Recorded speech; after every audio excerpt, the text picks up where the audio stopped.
أما بعد فإن خير هدي محمد مصطفى صلى الله عليه وسلم وشر الأمور محدثاتها وكل محدثة بدعة وكل بدعة ضلالة وكل ضلالة في النار أما بعد فاتقوا الله عباد الله وراقبوه في السر والعلن قال تعالى يا أيها الذين آمنوا اتقوا الله حق تقاته ولا تموتن إلا وأنتم مسلمون وقال تعالى يا أيها الذين آمنوا اتقوا الله وقولوا قولا سديدا يصلح لكم أعمالكم ويغفر لكم ذنوبكم ومن يطع الله ورسوله فقد فاز فوزا عظيما أما بعد فقد قال تعالى واتقوا فتنة لا تصيبن الذين ظلموا منكم خاصة واعلموا أن الله شديد العقاب بسم الله الرحمن الرحيم قاف والقرآن المجيد بل عجبوا أن جاءهم منذر منهم فقال الكافرون هذا شيء عجيب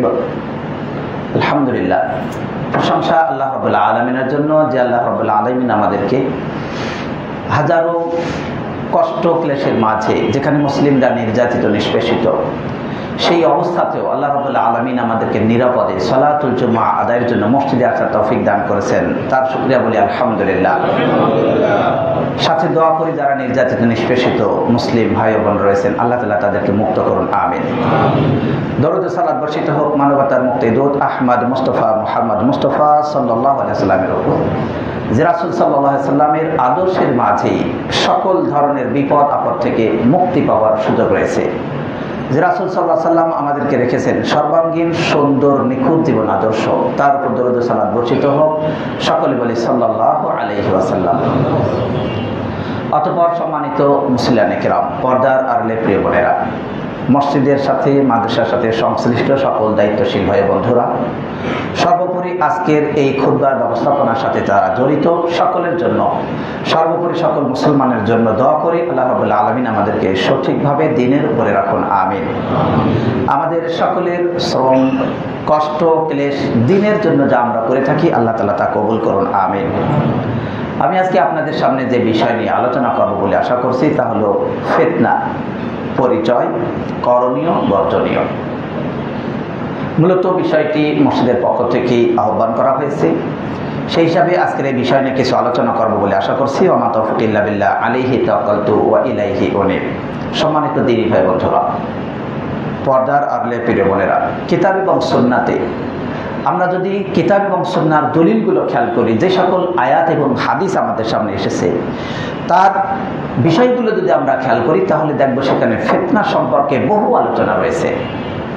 ফিতনা কি, ফিতনার কারণ কি, কি কারণে ফিতনা হয়ে যায়, ফিতনা করার জন্য কি কি বিষয় উদ্বুদ্ধ করে, ফিতনা যখন আসবে তখন আমাদের কি করণীয় আমাদের কি বর্জনীয়। এই ফিতনার বহুবিধ প্রভাব রয়েছে, সেটা ব্যক্তির উপরে প্রভাব রয়েছে, সমাজের উপরে প্রভাব রয়েছে, রাষ্ট্রের উপরে প্রভাব রয়েছে, সারা উম্মতের উপরে এই ফিতনার প্রভাব। আর এই প্রভাবের মাঝে সবচেয়ে যেটা বেশি প্রভাব ফেলে তা হলো ফিতনা যদি দ্বীনের ভিতরে হয়, ইসলামের ভিতরে আল্লাহ তাআলার বিশ্বাসের প্রতি যদি ফিতনা হয়ে থাকে এটা সবচেয়ে মারাত্মক। এরপরে আরো যে সকল ফিতনাগুলো ছড়িয়ে ছিটিয়ে আছে এই ফিতনার দিকে আমরা দেখলে আমরা বুঝতে পারবো যে মূলত আমরা যেন ফিতনার যুগেই বসবাস করছি। আল্লাহ এত বেশি ফিতনার সয়লাব যেটা দিনকে দিন আরো বৃদ্ধি পাচ্ছে। একটা যদি চলে যায় তো তার চেয়ে আরো বড় ফিতনা আসে। যদি মনে হয় এইটা সবচেয়ে বড় কিছুদিন পর আরো এমন বড় ফিতনা আসে যে মনে হয় আগের ফিতনা কিছুই না, যেটি বাস্তবে রাসূলুল্লাহ সাল্লাল্লাহু আলাইহি ওয়াসাল্লামের নির্দেশনা আমরা যেন তাই দেখতে পাচ্ছি। রাসূলুল্লাহ সাল্লাল্লাহু আলাইহি ওয়াসাল্লাম বলেছেন যে শেষ জামানায় এমন ভাবে ফিতনা আসবে যে ফিতনা একটি আরেকটিকে হালকা করে দেবে। তার মানে প্রথম যে ফিতনা আসবে সেইটাই মারাত্মক মনে হবে, এরপর পরে যখন আরেকটি ফিতনা আসবে তখন সেই ফিতনা দেখলে মনে হবে যে আগের ফিতনা যেন কিছুই না, এমন হালকা মনে হবে। এমনকি এই ফিতনা প্রকৃতপক্ষে কিয়ামতের দিন নিকটবর্তী হওয়ার প্রমাণ করে। কিয়ামত যে নিকটে এটি তারই যেন প্রমাণ। তাই রাসূলুল্লাহ সাল্লাল্লাহু আলাইহি ওয়াসাল্লাম স্পষ্টভাবে বলেছেন ইন্না বাইনা ইয়াদাই সাআ ফিতানান, যে নিশ্চয়ই কিয়ামতের সামনে যখন কিয়ামত আসবে তখন বহু ফিতনা হবে। এমন ফিতনা যেন অন্ধকার রাতের প্রত্যেকটা মুহূর্ত সেই সময়ের মতো ফিতনা হবে। সেই ফিতনাতে একজন ব্যক্তি সকাল করবে মুমিন অবস্থায়, সন্ধ্যা করবে কাফের অবস্থায়। সকালে যদি মুমিন থাকে সন্ধ্যায় হবে কাফের, আবার একজন ব্যক্তি সন্ধ্যায় মুমিন থাকবে, সকালবেলা হয়ে যাবে কাফের। হাদিসটি ইবনে মাজাহ রাহিমাহুল্লাহ বর্ণনা করেছেন, আল হাদিস সহিহ। সুতরাং ফিতনা এমন একটি বিষয় যা মানুষকে তার দিন থেকে বের করে দিবে, সে কাফের হয়ে যাবে। তার এর চেয়ে আর মারাত্মক ফিতনা কি হতে পারে? তাই দিনের ভিতরে ফিতনা সবচেয়ে বড় ফিতনা। আবার মানুষের কিছু কষ্ট আছে, সেই কষ্টগুলোকে মানুষ ফিতনা মনে করে এমন ভাবে যেন আল্লাহর শাস্তি। হয়তো সাংসারিক একটু কষ্ট হলো, ব্যক্তিগত কোনো কষ্ট মনে করে আল্লাহর শাস্তির মতো। আল্লাহ তাআলা তাআলা বলেন, ওয়া মিনান নাসি মান ইয়াকুলু আমান্না বিল্লাহ। মানুষের কিছু লোক আছে যারা বলে যে আমি আল্লাহর প্রতি বিশ্বাস করেছি, আমরা আল্লাহর প্রতি ঈমান আনলাম। ফাইদা উদিয়া ফিল্লাহ, যদি আল্লাহর প্রতি ঈমান আনার পর এই কষ্টে সে চলতে থাকে, তার যদি ঈমানের পরে কিছু কষ্ট আসে, জাআলা ফিতনাতুন নাসি কাআযাবিল্লাহ, তখন মানুষের এই কষ্ট, মানুষ কর্তৃক কিছু সমস্যায় পড়াটা আল্লাহর শাস্তি মনে করে। এটাও ঠিক না। প্রত্যেকটা কষ্ট মনে করবেন যে আল্লাহ আমাকে হয়তো শাস্তি দিচ্ছেন, আমাকে কেন বিপদে ফেললেন না, এতে আল্লাহ আপনার মান উন্নয়ন করবেন, আপনাকে প্রকৃত ঈমানদার বানাচ্ছেন। আবার অন্যদিকে ফিতনা কখনো কখনো এত ব্যাপক আকারে হয়, যেই ফিতনা এর থেকে বেঁচে থাকার জন্য আমাদেরকে কিছু করণীয় আছে, বর্জনীয় আছে। মনে রাখতে হবে যে ফিতনা যখন আসে, এই ফিতনা শুধুমাত্র ফিতনার যারা কাজ করে তাদের উপরে আসে তা না, বরং এই ফিতনাটি সকলকে গ্রাস করে। সে বড় হোক, ছোট হোক, অপরাধী হোক অথবা না হোক। যদি অপরাধী যদি অপরাধ করে, শুধু অপরাধীর উপরে ফিতনা আসে তা না, যে অপরাধ করেনি তার উপরে আসে। তবে এক্ষেত্রে যে অপরাধ করেনি সে যদি অপরাধী ব্যক্তিকে নিষেধ করত, অথবা হাত দিয়ে হোক, অথবা কথা দিয়ে হোক, অথবা অন্তর থেকে যদি সক্ষম না হয় অন্য কিছুতে, তাহলে অন্তর দ্বারা যদি ঘৃণা করে থাকে, তাহলে এর দ্বারা আল্লাহ রাব্বুল আলামিন তাকে শাস্তি নাও দিতে পারেন, বা শাস্তির কবলে যদি সে পড়ে যায় তবু আল্লাহ তাআলা তার বাঁচার উপায় দান করবে, না হলে আখিরাতে মুক্তি দেবেন। কিন্তু যদি তার কোনো দায়িত্ব না পালন করে, তাহলে যেই ব্যক্তিরা ফিতনা করে ওদের কারণে যখন সবার উপরে শাস্তি আসবে, তাহলে সকলেই দায়ী, যদি নিজের দায়িত্ব পালন না করে থাকে। তাই আল্লাহ তাআলা বলেন, ওয়াত্তাকু ফিতনাতান লা তুসিবান্নাল্লাযীনা যালামু মিনকুম খাসসা, তোমরা ওই ফিতনা থেকে বেঁচে থাকো যা তোমাদের শুধু বিশেষ ব্যক্তিদেরকে, শুধু তোমাদের মাঝ থেকে যারা জালেম তাদেরকে পাকড়াও করবে তা না, বরং সকলকে পাকড়াও করবে। ওয়ালামু আন্নাল্লাহা শাদীদুল ইকাব, জেনে রাখো যে আল্লাহ তাআলা কঠোর শাস্তিদাতা। তাই ফিতনা ভালো মন্দ, সৎ অসৎ সকলকেই পাকড়াও করবে। প্রশ্ন হলো, ফিতনার অর্থ কি? এর আবিধানিক দৃষ্টিকোণ থেকে যদি আমরা খেয়াল করি, তাহলে ফিতনার অর্থ হলো পরীক্ষা, যাচাই বাছাই করা ইত্যাদি। আসলে ফিতন আরবি যে শব্দ ফাতা নুন, এই অক্ষরগুলো দ্বারা যে শব্দটা ফিতন, এর মানে যেমন ফাতিন বলা হয় বিচক্ষণ ব্যক্তি, চালাক ব্যক্তি, ফাতিন। তো ফাত তা নুন এই শব্দগুলো আরবি শব্দ, মূলত ফিতনা আরবি শব্দ। এর একেবারেই যদি আরবদের প্রথম দিকের অর্থ খেয়াল করা হয়, তাহলে এর অর্থ হলো যে স্বর্ণের যাচাই বাছাইয়ের লক্ষ্যে স্বর্ণকে যখন আগুনের উপরে রাখা হয়, আগুনের মাধ্যমে যাচাই বাছাই করে উৎকৃষ্টতর স্বর্ণটা যে বের করা হয়, এই কার্যক্রমটাকে বলা হয় ফিতনা, যাচাই বাছাই। তার মানে যত যেন পুরানো হবে তত খাঁটি স্বর্ণ বের হয়। তো আল্লাহ রাব্বুল আলামিন ফিতনা দিয়ে থাকেন মানুষের উপরে। এই ফিতনার একটি অন্যতম অর্থ হলো যাচাই বাছাই, পরীক্ষা নিরীক্ষা। শরীয়ী দৃষ্টিকোণ থেকে ব্যাপকভাবে যদি আমরা খেয়াল করি, তাহলে ফিতনার অর্থ হবে যে বান্দার জন্য যে সকল বালা মুসিবত কষ্ট তার দিনের ব্যাপারে অথবা দুনিয়ার ব্যাপারে যেই বিপদ আপদগুলো আসে, যার দ্বারা তাদের গোপন বিষয়টা প্রকাশ পায় এবং তাদের প্রকৃত অবস্থা উন্মোচিত হয়, সেটার নাম ফিতনা। অতএব ফিতনা এটা পরীক্ষা, আকস্মিক বিপদ হতে পারে। ফিতনা যে ধরনের অর্থগুলোই আসুক, আকস্মিক বিপদের অর্থে হোক, মানুষ কাউকে কষ্ট দেওয়ার অর্থে হোক, আল্লাহ রাব্বুল আলামিন কর্তৃক বিপদ আপদ দেওয়া হোক, যা কিছু হোক না কেন, এই সবগুলোর ক্ষেত্রে যদি ফিতনার অর্থ খেয়াল করা হয়, তাহলে ফিতনার বাস্তব অবস্থা হলো এমন যে মানুষকে এমন জায়গায় পৌঁছে দেয় যাতে করে ব্যক্তির সিদ্ধান্ত নিতে এলোমেলো হয়ে যায়, কি করবে আর খুঁজে পায় না। এই অবস্থার নাম হলো ফিতনা, ফিতনার অবস্থা। আমরা দেখেছি কিছুদিন আগে রাষ্ট্রীয়ভাবে কি একটা অস্থিরতা কাজ করলো, মানুষ কোন পক্ষে যাবে বুঝতে পারছে না। আজকের সমাজে ব্যক্তি সাধারণ জ্ঞান অর্জনের ফলে এত বেশি উন্নত হয়, অনেকেই বিভিন্ন দেশে গিয়ে, অমুসলিম রাষ্ট্রে গিয়ে শিক্ষায় দীক্ষায় অনেক উন্নত হওয়ার ফলে বাংলাদেশে বা আমাদের দেশে এসে সে বহু অর্থ সম্পদের মালিক হয়, হওয়ার পর তার অবস্থা এমন হয় যে সকলকে যেন সে দাবিয়ে রাখে। তখন অনেক সময় মানুষ বিভ্রান্তিতে পড়ে, আসলে আমারও মনে হয় এরকম শিক্ষিত হওয়ার দরকার, অথচ সে ঈমান হারিয়ে এসেছে, সে আমল হারিয়ে এসেছে, সে বিবেক হারিয়ে এসেছে, সে চরিত্র হারিয়ে এসেছে, তার দিকে কোনো ভ্রুক্ষেপ নাই। সমাজের এমন অবস্থা। এই অবস্থায় সে কি করবে? যখন সে সিদ্ধান্ত নিতে না পারে তখন সেটাই যেন ফিতনা। অতএব ফিতনা এমন প্রত্যেক কথা এবং কাজ যেইটা মানুষের দিনের ভিতরে দুর্বলতা সৃষ্টি করে অথবা মানুষকে আল্লাহর পথ থেকে বাধা দেয়, দিন থেকে বাধা দেয়, সেটাই ব্যক্তির ক্ষেত্রে ফিতনা।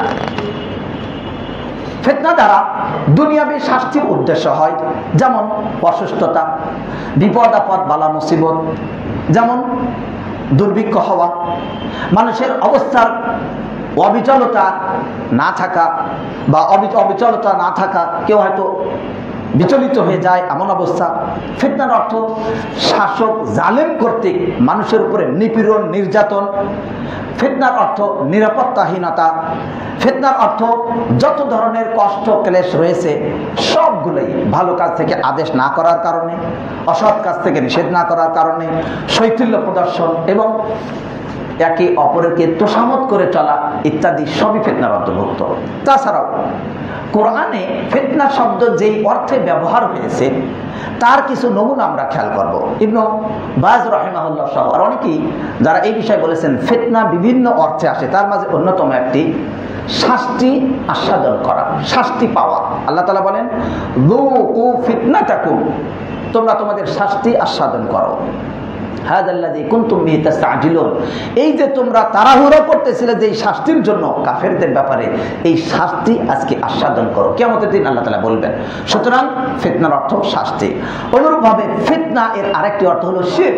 আল্লাহ তাআলা বলেন ওয়াকাতিলুহুম হাত্তা লা তাকুনা ফিতনা, যতক্ষণ পর্যন্ত শিরক দূরীভূত না হয় ততক্ষণ তোমরা যুদ্ধ করো। তাহলে ফিতনার অন্যতম একটি অর্থ হলো শিরক। ইয়াসআলুনাকা আনিশ শাহরিল হারামি কিতালিন ফি, তারা হারাম মাসের যুদ্ধ সম্পর্কে জিজ্ঞাসা করে। এই আয়াতে আল্লাহ তাআলা বললেন ওয়াল ফিতনাতু আকবারু মিনাল কতল, আর ফিতনা হত্যার চেয়েও জঘন্যতম অপরাধ, মারাত্মক অন্যায়, অর্থাৎ শিরক করা। ফিতনার অর্থ পরীক্ষা নিরীক্ষা আমরা কোরআন থেকে পাই। আল্লাহ তাআলা বলেন ওয়ানাবলুকুম বিশ-শাররি ওয়াল খায়রি ফিতনা, আমি অবশ্যই তোমাদেরকে পরীক্ষা নিরীক্ষা করব। এখানে ফিতনা দ্বারা উদ্দেশ্য হলো পরীক্ষা নিরীক্ষা, যাচাই বাছাই করা।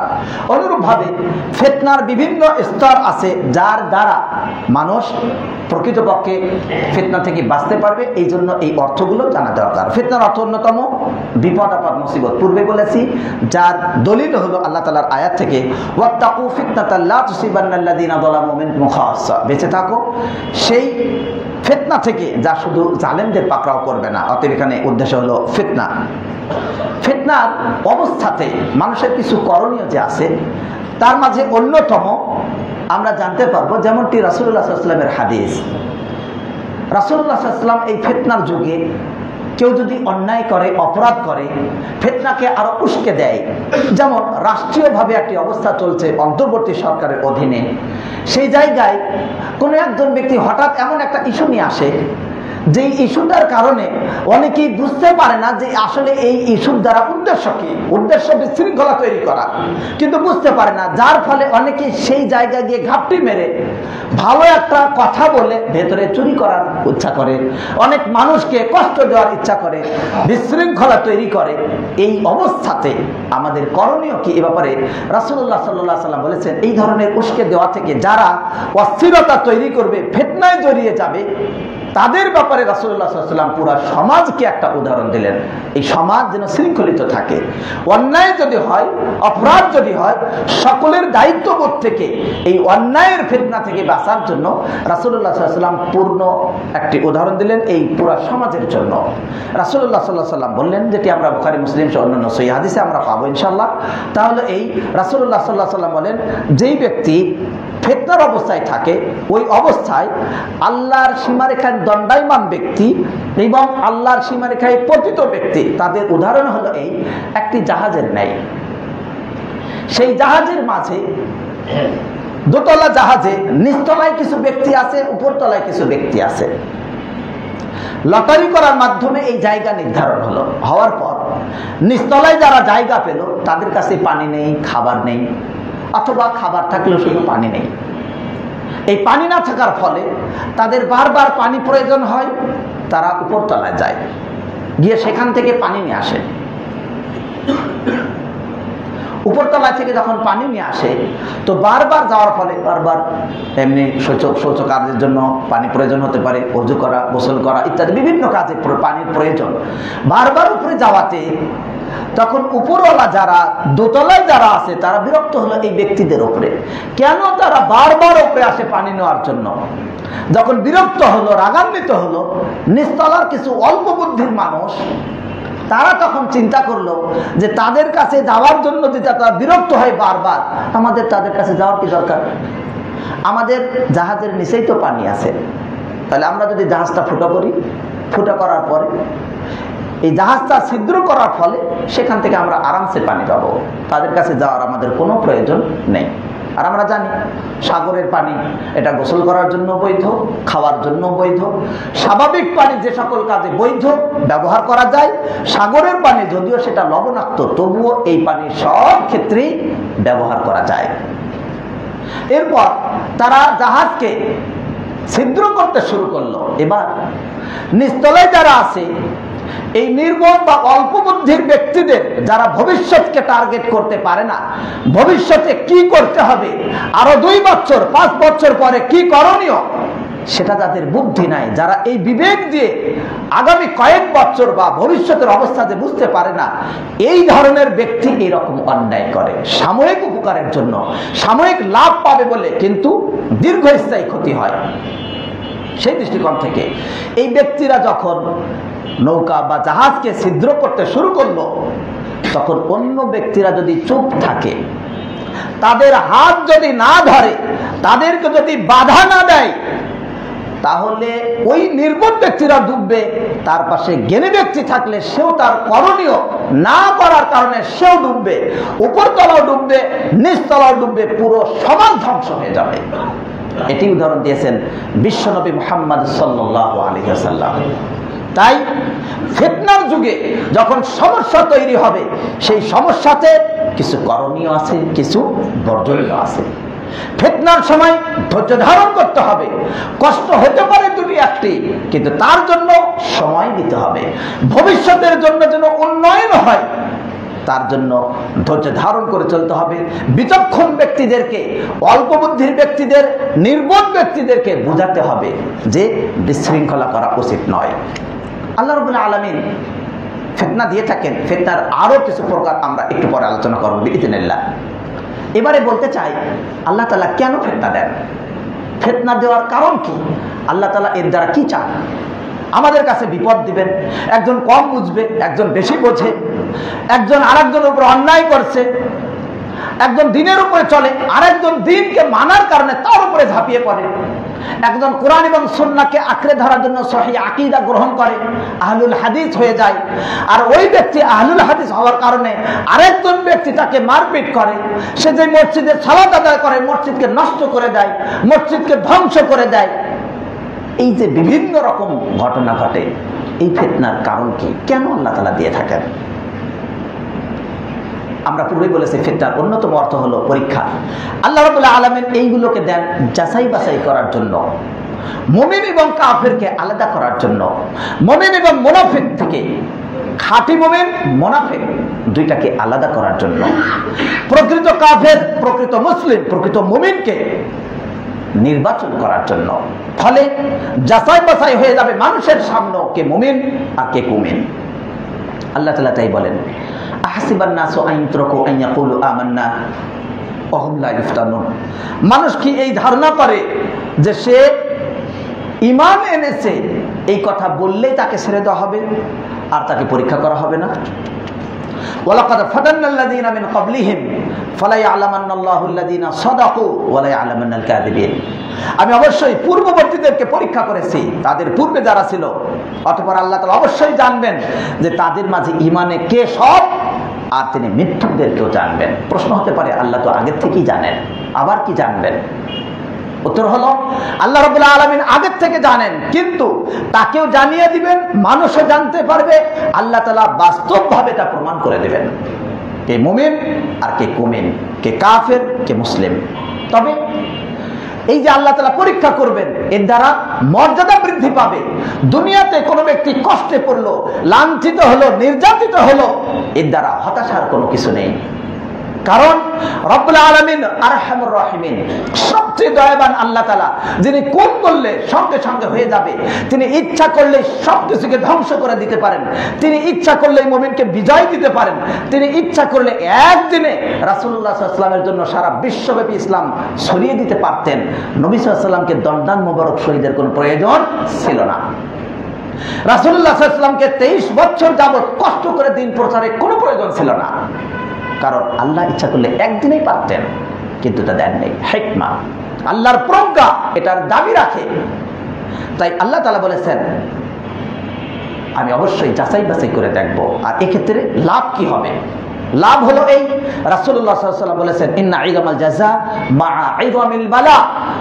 কষ্ট, বিপদ, আপদ যত বড় হবে, যত মারাত্মক হবে, তার প্রতিদান, তার প্রতিফল, তার উপকার, তার পুরস্কার তত বেশি বড় হবে। সুবহানাল্লাহ। অতএব মনে রাখবেন, আজকের দিনে যে যেখানে পৃথিবীর মুসলিম ভাই কষ্ট করছে, তাদের জন্য রব্বুল আলামিনের কাছে তত বেশি প্রতিদান থাকবে যদি তারা ঈমানের উপরে অটল থাকতে পারে। সুতরাং আল্লাহ তাআলার কাছে দোয়া করি, রব্বুল আলামিন যেন প্রতিটি মুসলিম ভাইকে ঈমানের উপর অটল থেকে, পৃথিবীর যত কষ্ট হোক না কেন, ঈমানের উপর অটল থেকে যেন তাদেরকে আল্লাহ তাআলার কাছে নিয়ে নেন, এবং আল্লাহ রাব্বুল আলামিন যেন মুসলিম আমরা যারা রয়েছি, আমাদেরকে সত্যিকার অর্থে পরীক্ষায় না ফেলে আমাদের জন্য শান্তিতে রাখেন। আমিন। রাসূলুল্লাহ সাল্লাল্লাহু আলাইহি ওয়াসাল্লাম বলেছেন, এই অবস্থায় যখন কঠিন বালা মুসিবত এমন পরীক্ষা হবে, তখন অন্যতম কাজ বিচলিত হওয়া যাবে না। অস্থির হয়ে ঝাঁপিয়ে পড়লাম, 2 দিনে শেষ হয়ে গেলাম, তা নয়। করণীয় আছে, ধীর স্থির ঠান্ডা মাথায় আগাতে হবে। তাই রাসূলুল্লাহ সাল্লাল্লাহু আলাইহি ওয়াসাল্লাম বলেন, ইন্নাহা সাতাকুনু ফিতান, শীঘ্রই বহু ফিতনা হবে। আল কাঈদু ফিহা খায়রুম মিনাল কাঈম, যেখানে বসে থাকা ব্যক্তি দাঁড়িয়ে থাকা ব্যক্তির চেয়ে উত্তম হবে, আর দাঁড়িয়ে থাকা ব্যক্তি দ্রুত ধাবিত হওয়া ব্যক্তির চেয়ে উত্তম হবে। অতএব তোমাদের যেই ব্যক্তি সক্ষম হয় ফিতনা থেকে বেঁচে থাকার জন্য আল্লাহর কাছে আশ্রয় নিতে পারে, সেজন্য আল্লাহর কাছে আশ্রয় চায়। সুবহানাল্লাহ। এটি করণীয়। এই করণীয় বুখারী মুসলিমের রিওয়ায়াতে আমরা পাই, রাসূলুল্লাহ সাল্লাল্লাহু আলাইহি ওয়াসাল্লাম বলেছেন। তবে মনে রাখার বিষয়, এর মানে এই নয় যে কোনো ব্যক্তি তাদের দিকে আগাবে না, বরং বিপদে পড়লে, এখানে এই হাদিসের 2টি দিক রয়েছে। এক, যেই ব্যক্তির জ্ঞান গর্ভ কম, যে এই ধরনের ফিতনায় পড়লে নিজেই ফিতনায় পতিত হয়ে সে অস্থির হয়ে যাবে, যে নিজে ফিতনায় নিজেকে রক্ষা করতে পারবে না, যে ভুল বুঝবে, আল্লাহ তাআলার সিদ্ধান্তকে খারাপ মনে করবে, আল্লাহর পরীক্ষাকে যে গ্রহণ করতে পারবে না, যেই ব্যক্তি কষ্টকে আল্লাহ তাআলার পক্ষ থেকে নির্যাতন মনে করবে, এমন ব্যক্তিকে কোনো ধরনের এই কার্যক্রমে উপস্থিত না হওয়াই উচিত। তবে যেই ব্যক্তি আলেম, যিনি ফিতনার সময় মাসআলা দিতে পারবেন, যার দক্ষতা রয়েছে, যিনি এর জন্য সুন্দর সমাধান বলতে পারবেন, ওই ব্যক্তির করণীয় হলো যে সেই ফিতনার সময় সঠিক কথা বলে দেওয়া এবং কি করণীয় তা বলে দেওয়া। এটা একজন আলেমের কাজ। শুধু সে বসে থাকবে তা হবে না, সে চুপ করবে, যে ফিতনার সময় চুপ থাকাই ভালো, সবার জন্য ভালো না, যে এর সুন্দর সমাধান দিতে পারবে না বরং প্রভাবিত হবে, সে ওই জায়গাতে চুপ থাকবে, কখনোই তার সাথে জড়াবে না। কারণ যে যত ফিতনায় পতিত হবে তার তত ধ্বংস অনিবার্য হয়ে যাবে, সে ততই তার ভিতরে যুক্ত হয়ে যাবে। আর ব্যক্তি যার বিচক্ষণতা রয়েছে সে এর সমাধান বলবে, চুপ থাকবে না। এক্ষেত্রে আল্লাহ রাব্বুল আলামিন আরো অন্য আয়াতে আরো বলেছেন, ওয়ারাবলুকুম বিল খায়রি ওয়াশ শাররি ফিতনা, আমি তাদেরকে কল্যাণ অকল্যাণ দ্বারা পরীক্ষা করি, ওয়া ইলাইনা তুরজাউন, আমি তোমাদের পরীক্ষা করব কল্যাণ অকল্যাণ দ্বারা, আর আমার কাছেই তোমাদেরকে ফিরে আসতে হবে। আমি যাচাই বাছাই করে দেখবো যে তোমরা কি কাজ করো, কি সিদ্ধান্ত নাও, ভালো কাজে অগ্রসর হও নাকি হও না। আল্লাহ তাআলা ফিতনাতে আসবে, বিপদ আসবে, মুসিবত আসবে, এটা ইতিপূর্বেও এসেছে। তা রাসূলুল্লাহ সাল্লাল্লাহু আলাইহি ওয়াসাল্লামকে বলেছেন, আম হাসিবতুম আন তাদখুলুল জান্নাহ, তোমরা কি মনে করেছো যে তোমরা জান্নাতে প্রবেশ করবে? ওয়ালাম্মা ইয়াতিকুম মাসালুল লাযিনা খালাউ মিন ক্বাবলিকুম, এখনো তোমাদের কাছে সেই ব্যক্তিদের অবস্থা আসেনি, মাসসাতুহুল বাসা ওয়াদ দাররা, তাদেরকে গ্রাস করেছে বহু বিপদ আপদ, অনিষ্টতা, বিপর্যয়, দুঃখ, দারিদ্রতা, কষ্ট, ওয়াসুলসিলু, এমনকি তারা প্রকম্পিত হলো, হাত্তা ইয়াকুলার রাসূল ওয়াল্লাযিনা আমানু মাআহু মাতা নাসরুল্লাহ, এমনকি রাসূল এবং তার সাথে যারা ঈমানদার ছিল সকলেই তখন বলল, মাতা নাসরুল্লাহ, আল্লাহর সাহায্য কবে আসবে। এমন অবস্থা পূর্বেও হয়েছে। আলা ইন্না নাসরাল্লাহি করিব, জেনে রাখো আল্লাহর সাহায্য নিকটবর্তী। অবশ্যই মুমিন ব্যক্তি শুভ সংবাদ গ্রহণ করবে কোরআনের আয়াত থেকে। সুতরাং রাত যত গভীর হয় ভোর তত নিকটবর্তী হয়, রাত যত গভীর হবে ভোর তত নিকটবর্তী হবে, এই বিশ্বাস আল্লাহর আয়াত দ্বারা আমরা পাই। সুতরাং আল্লাহ তাআলার প্রতি বিশ্বাস করা। মনে রাখবেন, ফিতনার ক্ষেত্রে এমন করা যাবে না যে ইচ্ছা মতো যা যা চলবে। কখনো অন্যায়, অবিচার, মারামারি, হাঙ্গামা ইত্যাদির কারণে বিভিন্ন রকম বিপদ আপদ আসে বটে। সেই ফিতনা, সেই বিপদগুলো এমন অবস্থা হয়ে যায়, ফিতনা আসলে বহু সমস্যা তৈরি হয়, এর ভয়াবহতা অনেক, রক্ত প্রবাহিত হয়, রাষ্ট্রীয় দায়িত্বে যেই সকল ক্ষমতা, যেই সকল মালিকানার বিষয়গুলো, সেইগুলো ধ্বংস হয়ে যায়, সাধারণভাবে হয়, এবং বিশেষ বিশেষ রাষ্ট্রীয় কোষাগার ধ্বংস হয়ে যায়। এর মাধ্যমে সমাজে, ব্যক্তিতে এবং পরিবারে, সর্বক্ষেত্রে রাষ্ট্রীয় জায়গায় বহু রকম ছিনতাই, রাহাজানি হয়ে থাকে। ফিতনা আসলে দুনিয়া এবং আখিরাতের ক্ষতি হয়। ফিতনা এটি হক পন্থী ব্যক্তিকেও কখনো কখনো হক থেকে সরিয়ে দেয়, সিরাতে মুস্তাকিম থেকে সরিয়ে দেয়। ফিতনা এবং শয়তান পাশাপাশি, যখনই ফিতনা আসে শয়তান সেখানে পাকড়াও করে, শয়তান সেটাকে সুযোগ বুঝে কাজে লাগিয়ে দেয়। তাই আজকে দেখা যায় একজন ব্যক্তি সালাত ঠিক নাই, ইবাদত ঠিক নাই, সে জিহাদে ঝাঁপিয়ে পড়বে। কিসের জিহাদ করবে? তার তো প্রথম নাম্বার হিসাব দিতে হবে সালাতের। এমন ব্যক্তি যার ঈমান ঠিক নাই, ওই ব্যক্তির জন্য মনে রাখতে হবে, ওয়াজাহিদু ফিল্লাহি হাক্কা জিহাদি, প্রকৃত জিহাদ করো আল্লাহর জন্য। আল জিহাদ, প্রথম নাম্বার নিজেকে কন্ট্রোল করা। আগে যদি নিজেকেই কন্ট্রোল করতে না পারেন, তা আপনি জিহাদের ময়দানে গিয়ে সুন্দর নারী দেখে আপনি বিভ্রান্ত হবেন, আপনি ফাহিশা কাজে পতিত হবেন। ইসরায়েল, ইহুদ, খ্রিস্টান, তারা যেখানে মুসলিমদের উত্থান দেখে, মুসলিমদের শক্তি দেখে, সেখানেই তারা নারী বিলিয়ে দেয়, যাতে করে তাদের ঈমান আমল নষ্ট হয়ে যায়। তাই আপনি আল্লাহর জন্য ধৈর্য ধারণ শিখবেন, আল্লাহর পথে অবিচল থাকবেন। এজন্য আল্লাহ তাআলা 5 ওয়াক্ত সালাতের ব্যবস্থা দিয়েছেন, যাতে করে নিজেকে কন্ট্রোল করতে পারে ইবাদতের উপরে। সুতরাং প্রথমত নিজেকে তৈরি করা, শয়তানের কুমন্ত্রণে না যাওয়া। তাছাড়া ফিতনার মাধ্যমে দিনের ভিতরে সংশয়ে পড়ে যায় মানুষ, ব্যক্তির ক্ষেত্রে, পরিবারের ক্ষেত্রে, সর্বক্ষেত্রে। মানুষ মনে করে আল্লাহ রাব্বুল আলামিন যদি থাকেন তাহলে আমাদের সাহায্য করেন না কেন? কিছু নাস্তিক, কিছু শয়তান তখন সুযোগ দেয়, ছড়াছড়ি করে, তখন বিভিন্ন মিডিয়াতে বলে মুসলমানদের এত ক্ষমতা, মুসলমানরা যে আল্লাহকে বিশ্বাস করে, যদি আল্লাহই থাকতো কই মুসলমানকে তো রক্ষা করতে পারে না শয়তান। শয়তান আসে আপনার দ্বীনকে নষ্ট করার জন্য। কিন্তু মনে রাখবেন, আল্লাহ রাব্বুল আলামিন তিনি কোরআনুল কারীমে কি বিধান দিয়েছেন, এই কোরআনুল কারীম যদি আমরা চর্চা করি, অর্থ শিখি এবং এর সাথে নিজেদের ভুলগুলো খেয়াল করতে পারি, তাহলে আমরা সেগুলো বুঝতে পারবো। রাসূলুল্লাহ সাল্লাল্লাহু আলাইহি ওয়াসাল্লাম যেই বিধান দিয়েছেন সেগুলো আমাদের মনে রাখার। কোরআনুল কারীমে আল্লাহ তাআলা কি বললেন, ওয়ালা তাহসাবান্নাল্লাহা গাফিলান আম্মা ইয়ামালুয যালিমুন। কখনো আপনি মনে করবেন না যে আল্লাহ তাআলা জালেমদের কাজের ব্যাপারে গাফেল, না, আল্লাহ তাআলা জালেমদের সব কাজ দেখছেন। ইন্নামা ইউআখিরুহুম লিয়াউমিন তাশখাসু ফীহিল আবসার, তাদেরকে আল্লাহ তাআলা অবকাশ দিচ্ছেন শুধু ওই দিনের জন্য যেদিন কোন ধরনের চোখ ফেরানোর সুযোগ থাকবে না, অপলক দৃষ্টিতে তাকিয়ে থাকবে, কিন্তু কোনো কিছু করার থাকবে না, আফসোস করবে, বলবে ইয়া লাইতানি কুনতু তুরাবা, হায় আফসোস যদি আমি মাটি হয়ে যেতাম। তাই আল্লাহ তাআলা কখনোই অবকাশ দিবেন না, কিয়ামতের দিন তাদেরকে সুযোগ দিবেন না, বরং আল্লাহ তাআলা এর মাধ্যমে যাচাই বাছাই করেন। ফিতনা বিশেষ করে যদি রাষ্ট্রের দায়িত্বশীল যিনি আছেন, হাকিমের উপরে যদি কেউ খরচ করে, কেউ যদি বিদ্রোহ করে, তাহলে ফিতনা এমন বড় পর্যায়ে হয় যে সমাজকে ধ্বংস করে। ফিতনা শত্রুদের উদ্দেশ্যকে বাস্তবায়ন করতে থাকে, এমনকি মুসলমানদের সম্মান ইজ্জত এমনভাবে নষ্ট হয় যে শেষে মুসলমানরা শত্রুর কাছে সাহায্য চাইতে বাধ্য হয়। এটাই হলো ফিতনার বাস্তবতা। অতএব ফিতনার ক্ষেত্রে আমাদের যে কাজগুলো সেগুলো আমরা জানবো, এবং তার আগে আমরা একটি খেয়াল করব যে ফিতনার কারণ কি, কেন ফিতনা আসে।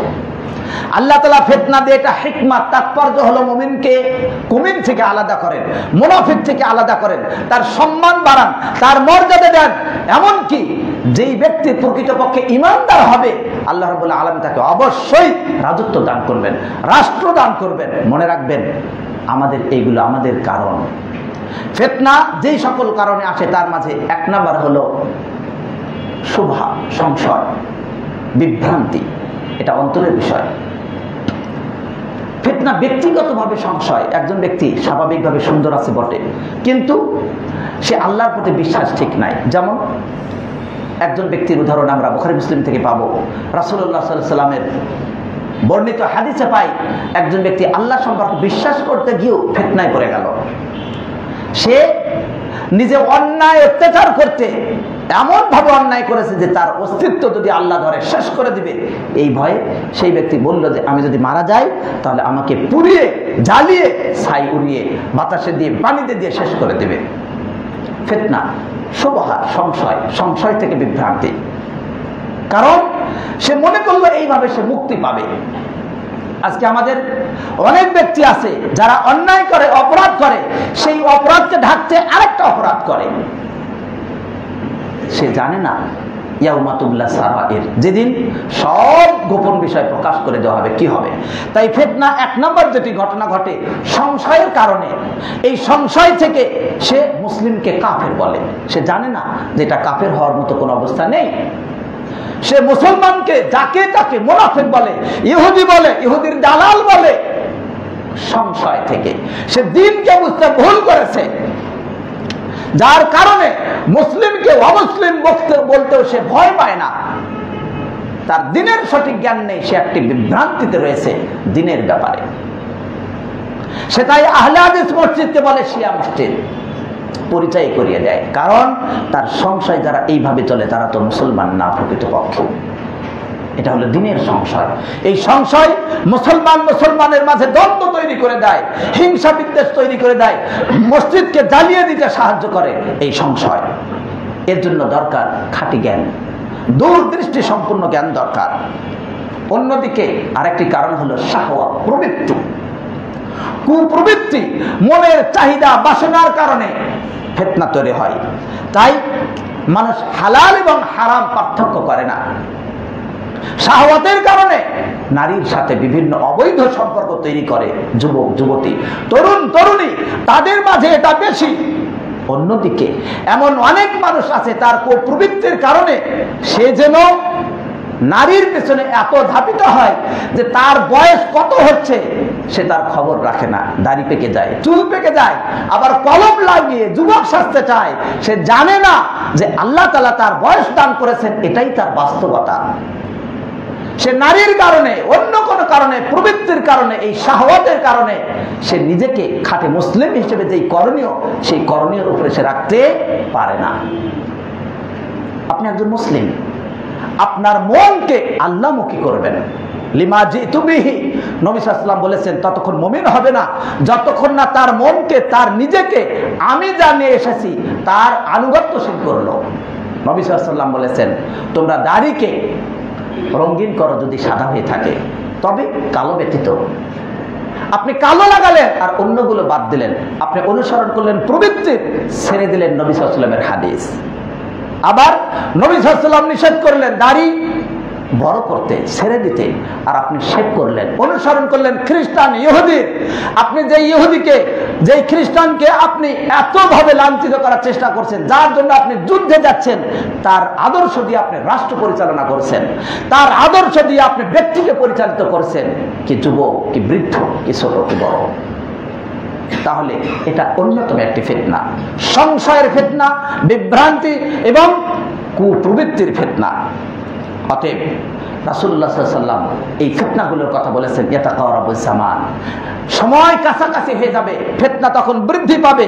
ওয়া তাযহারুল ফিতান ওয়া ইলকিশ শুহা, এবং কৃপণতা তখন একেবারে যেন ঢেলে দেওয়া হবে।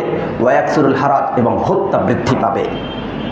রাসূলুল্লাহ সাল্লাল্লাহু আলাইহি ওয়াসাল্লাম এই বিষয়গুলো বলেছেন। আজকে আমরা যে বিপদ আপদে আসি, এমনকি সারা বিশ্বের সব জায়গাতে যদি আমরা খেয়াল করি, মুসলমানগণ আজ নির্যাতিত, নিষ্পেষিত। কারণ কি?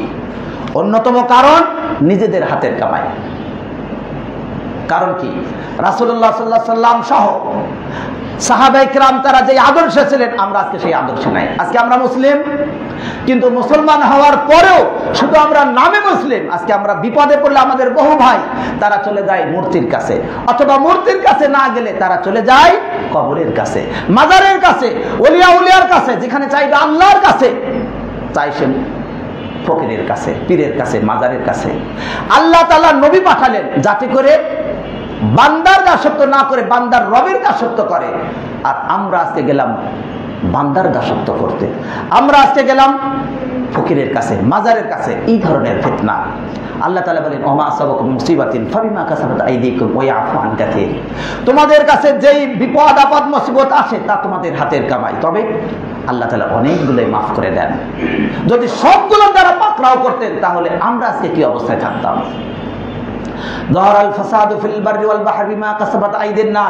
জলে স্থলে যত রকমের বিপর্যয় সব মানুষের হাতের কামাই। ওমা আসাবাকা মিন সাইয়্যাতিন ফামিন নাফসিক, তোমার কাছে যে বিপদ আসে তা তোমার নিজের পক্ষ থেকে।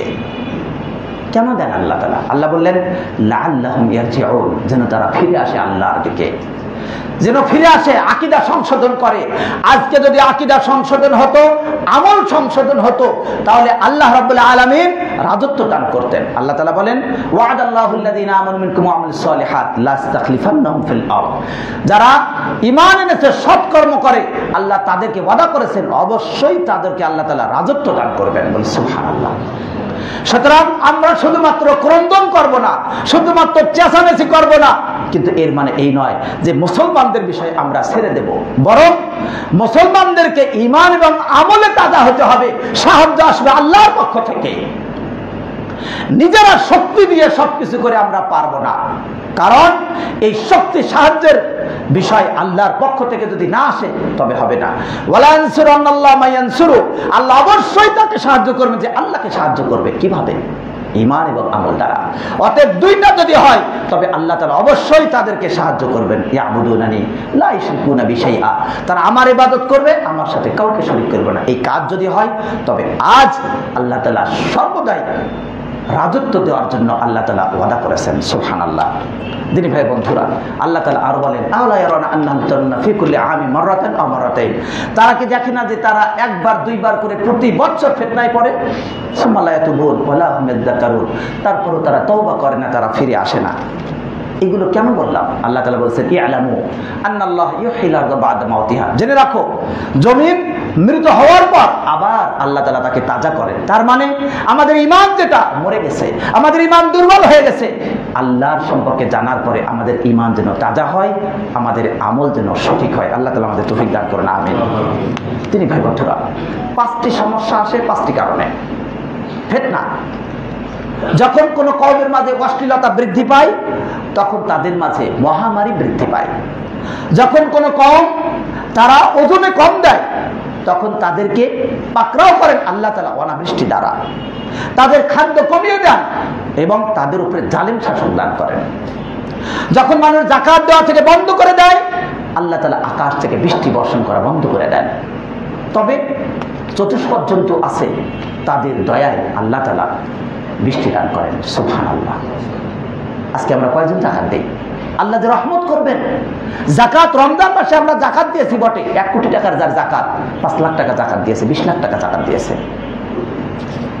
রাসূলুল্লাহ সাল্লাল্লাহু আলাইহি ওয়াসাল্লাম আরো বলেন, যে ব্যক্তি আল্লাহর সাথে অঙ্গীকারকে ভঙ্গ করবে, আল্লাহকে মান্য করবে না, রাসূলুল্লাহ সাল্লাল্লাহু আলাইহি ওয়াসাল্লামের সাথে অঙ্গীকার ভঙ্গ করবে, আল্লাহ রাব্বুল আলামিন তাদের উপরে, তাদের বাইরে অন্যদের থেকে শত্রু তাদের উপরে কর্তৃত্ব দিয়ে দিবেন যদি আল্লাহকে না মানে।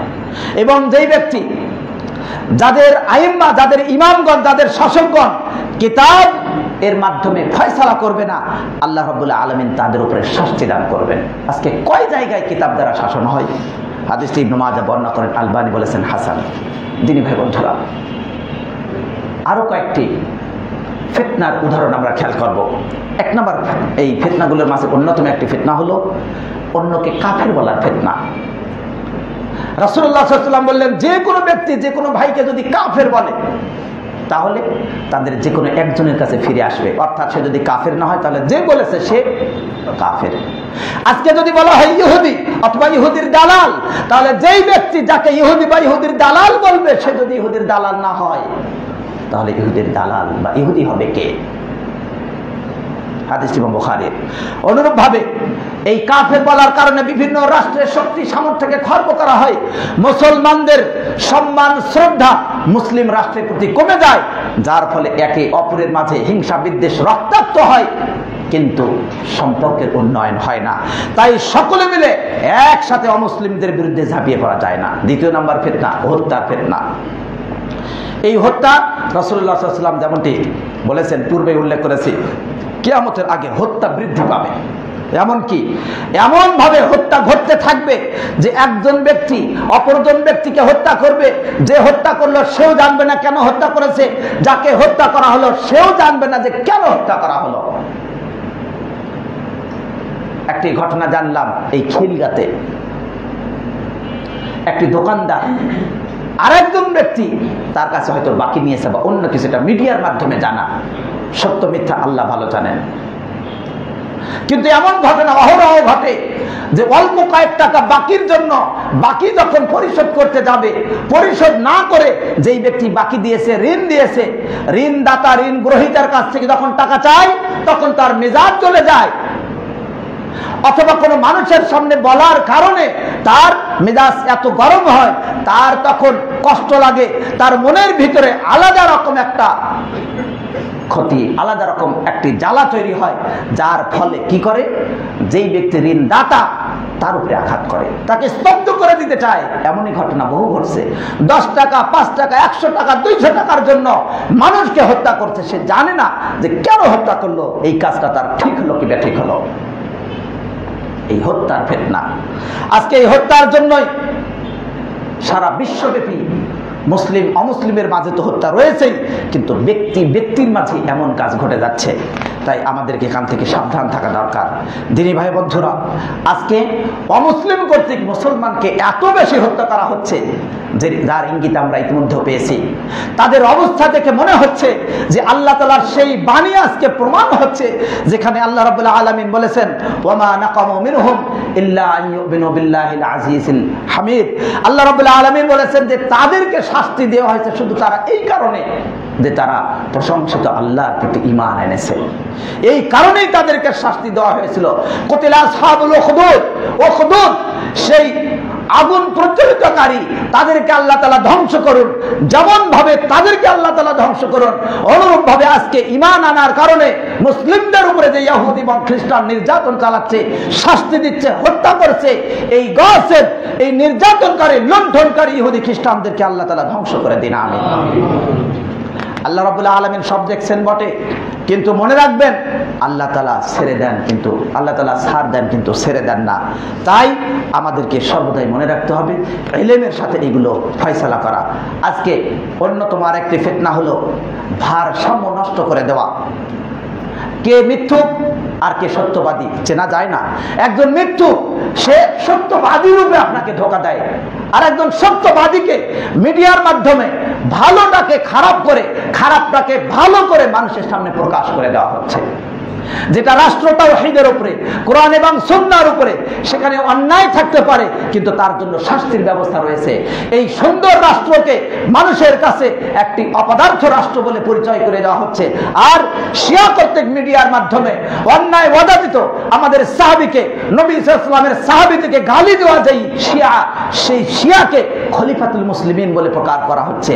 সেই শিয়াকে মানুষের সামনে ভালো বলে উপস্থাপন করা হচ্ছে। আজকে একজন ব্যক্তি আরেকজন ব্যক্তিকে বিশ্বাস করতে পারছে না। আমাদের সামনে আসবে অতি অল্প কয়েকদিন পর আসবে এমন ধরনের অনুষ্ঠান যেখানে বেহায়াপনা, নির্লজ্জতা, অশ্লীলতা সব কিছু যুক্ত হয়ে থাকবে। এই নাচানাচি, গান, ফুর্তি ইত্যাদিকে মুসলমানদের উৎসব বলে কিছুদিন আগে প্রচার করে দেওয়া হয়েছে। আবার আসছে আজকে বাঙালিদের উৎসব নামে সামনে আসবে। খারাপ কাজগুলোকে ভালো বলে প্রকাশ করে দেওয়া হবে। মিডিয়া সেটাকে হাজার রকম সুনাম করবে, সুন্দরভাবে সম্প্রীতির কথা বলবে, আর এর মাধ্যমে মুসলমানদের ঈমান নষ্ট হয়ে যাবে। এটাই হলো ফিতনা। দিনী ভাই বন্ধুরা, আজকে অন্যতম আরেকটি ফিতনা হলো ভ্রষ্ট দায়ীদের ফিতনা। ভ্রষ্ট দায়ী যারা সুন্দরভাবে কথা বলে কিতাব এবং সুন্নাহ দ্বারা, কিন্তু উদ্দেশ্য খারাপ। কিতাব সুন্নাহ দ্বারা নিজের দলের দিকে ডাকাডাকি করে। তারা এমন অবস্থায় যে তাদের ব্যাপারে রাসূলুল্লাহ সাল্লাল্লাহু আলাইহি ওয়াসাল্লামকে জিজ্ঞাসা করা হলে রাসূলুল্লাহ সাল্লাল্লাহু আলাইহি ওয়াসাল্লামের সাহাবী হুযায়ফা বললেন, ইয়া রাসূলুল্লাহ, আপনি তাদের বর্ণনা দিন। বললেন যে তারা তোমাদেরই চামড়ার, অর্থাৎ তোমাদের মতোই অবয়ব, তোমাদের মতোই গঠন, তোমাদের ভাষায় কথা বলবে। এবং রাসূলুল্লাহ সাল্লাল্লাহু আলাইহি ওয়াসাল্লামকে সাহাবী জিজ্ঞাসা করলেন, হুযায়ফা, ইয়া রাসূলুল্লাহ, যদি আমাকে সেটা পেয়ে বসে তবে আমি কি বলবো, কি কাজ করব? তিনি বললেন, তালসিম জামাআতুল মুসলিমিন, মুসলিমদের ঐক্য, মুসলিমদের যে আদর্শ, সেই আদর্শকে আঁকড়ে ধরো। সারা বিশ্বের মুসলমান যেদিকে, সেই দিকে তুমি থাকবে, মুসলমানদেরকে আঁকড়ে ধরবে। আজকে দেখা যায় সুবহানাল্লাহ, যারা দায়ী এমন আছে, সেই ব্যক্তি কিতাব সুন্নাহর কথা বলে বটে, কিন্তু শুধু চায় মানুষকে আকর্ষণ করে অন্যদিকে নিতে। মাহদী নিয়ে শুরু হয়ে গেল কথা, কিয়ামত নিয়ে কথা, বিশাল বিজ্ঞ ব্যক্তির পরিচয় দিতে যায়, কিন্তু সে কোরআন এবং সুন্নাহ সঠিকভাবে অর্থ করতেও সক্ষম নয়। এটা তো একটা পর্যায়। অন্যদিকে আরো দেখা যাবে আমাদের নিজেদের ভাষায় কথা বলে, কোরআন এবং সুন্নাহর কথা বলে বটে, কিন্তু নিজের উদ্দেশ্য সাধন করতে চায়। ইবনুল কাইয়্যিম রাহিমাহুল্লাহ তিনি বললেন, খারাপ আলেম সেই ব্যক্তিটা একটা ফিতনা। জান্নাতের দরজায় তাদের কথাবার্তা শুনে জান্নাতের কথা মনে হবে, কিন্তু তাদের কাজ দেখলে মনে হবে তারা জান্নাত দিকে ডাকে না, বরং তাদের কাজ প্রমাণ করে এই জান্নাতের পথ থেকে সরে যাও। এরকম কিছু আলেম আছে, তাই তাদের কথা না শোনা। আমাদের দেশে আমরা বাস্তবে দেখতে পাই অনেকে কিতাব এবং সুন্নাহর কথা প্রকাশ করে বটে, কিন্তু এক সময় আকীদা সালাফিয়া বলে প্রকাশ করে, প্রচার করে, কিন্তু আবার সময়ের পরিবর্তনে সালাফের আকীদা আর থাকে না, অন্যদিকে চলে যায়। এমন ব্যক্তি কিছু রয়েছে, শেষ দিবসে আল্লাহ রাব্বুল আলামিন নবী সাল্লাল্লাহু আলাইহি ওয়াসাল্লামের মাধ্যমে জানিয়ে দিয়েছেন, যেমন কিছু ব্যক্তি রয়েছে যারা মূলত বলে থাকে যে আমরা আল্লাহর দল, হিজবুত তাওহীদ, তাওহীদের দল, শয়তানের দল। তারা সুন্দর করে কথা বলবে, অত কিতাব এবং সুন্নাহর কথা তারা বলবে না। তারা বলবে ইসলামের সাম্যের কথা, অথচ নারী পুরুষ একাকার হয়ে চলবে, যেটা কিতাব সুন্নাহর কোনো শিক্ষা নয়। অতএব তারা কিতাব সুন্নাহর দিকে ডাকে বটে, কিন্তু কিতাব সুন্নাহ তারা মানে না, তাদের কাজ সেটা প্রকাশ করে না। অনুরূপভাবে কিছু ব্যক্তি বের হয়েছে যারা কিতাব এবং সুন্নাহকে এর দিকে ডাকে না, বরং তারা বলে কিতাবের দিকে আসো, কোরআনের দিকে আসো, হাদিসের কথাটা বল না। হাদিস অস্বীকারী কিছু ফিতনা। এই ফিতনার যারা রয়েছে তারা আয়াত দিয়ে তারা বলে আয়াতের সাথে হাদিসের বিপরীত হচ্ছে, অতএব হাদিস মানা যাবে না। যদি হাদিস মানা যায়, শুধু ওই হাদিস যেই হাদিস আয়াতের সাথে মিলবে। তারা কিছুদিন পরে বলবে আয়াতের সাথে আয়াত দ্বন্দ্ব লাগছে, অতএব এই আয়াত মানা যাবে না। কিছুদিন পরে তারা কিতাবও ছেড়ে দিতে পারে, এমন সম্ভাবনা রয়েছে প্রকৃতপক্ষে তারা ইসলাম থেকে সরে দিবে। এই দায়ীদের একটি ফিতনা। হ্যাঁ, তারা যেমন বলে থাকে কিতাব এবং সুন্নাত, একদিন হয়তো তারা এই কথাই বলবে কিতাবের সাথে কিতাবের দ্বন্দ্ব। যেমন আল্লাহ তাআলা বলেন ওয়ায়ামা নাহশুরুহুম জামিআন সুম্মা নাকুলু লিল্লাযীনা আশরাকু, সেদিন তিনি সকলকে একত্রিত করবেন, অতঃপর মুশরিকরা তাদেরকে আল্লাহ তাআলা বলবেন মাকানাকুম, তোমাদের জায়গায় থাকো, ওয়াশরাকাকুম, তোমাদের শরীকরা। অন্য আয়াতে আল্লাহ বলেন ওয়ালা ইয়াকাল্লামুল্লাহু ইয়াওমাল কিয়ামা, কিয়ামতের দিন তার সাথে আল্লাহ তাআলা তাদের সাথে কথা বলবেন না। তাহলে তো আয়াতে দুই রকম হয়ে গেল। সুতরাং আয়াত যেহেতু দুই রকম হলো, এই কথার যার জ্ঞান আছে সে বলবে কিয়ামতের বিভিন্ন অবস্থা, কোন অবস্থায় আল্লাহ মুশরিকদের সাথে কথা বলবেন, কোন অবস্থায় আল্লাহ মুশরিকদের সাথে কথা বলবেন না, অথবা রহমতের দৃষ্টিতে কথা বলবেন না, এরকম বহু সংশয় রয়েছে। সুতরাং আমরা যদি তাদেরকে বলি তোমরা হাদিস মানো না, তাহলে সালাতের বাস্তব অবস্থা কিভাবে কখন কখন পড়বে সেটা কোথায়, যাকাত কতটুকু পরিমাণ হলে যাকাত দিতে হবে সেটা কোথায়, তোমরা কিভাবে চলবে, তাদের কাছে সেই উত্তর নাই। দিনী ভাই বন্ধুরা, এরকম হাজারো ফিতনা, ফিতনাতুল মাল, মালের ফিতনা, সুদ ঘুষ, যে কোনো ভাবে অর্থ উপার্জন করছে তার খবর নাই যে সে কি করবে। নারীর ফিতনা, নারীর ফিতনায় করে অশ্লীল বেহাপনায় জড়িয়ে যাচ্ছে। ফিতনাতুল ওয়ালাদ, সন্তানের ফিতনা, সন্তানের আগ্রহে সন্তানের আরাম আয়েশের দিকে খেয়াল করে হারাম হালাল বিবেচনা করে না, সুদ নিয়ে ব্যস্ত, ঘুষ নিয়ে ব্যস্ত।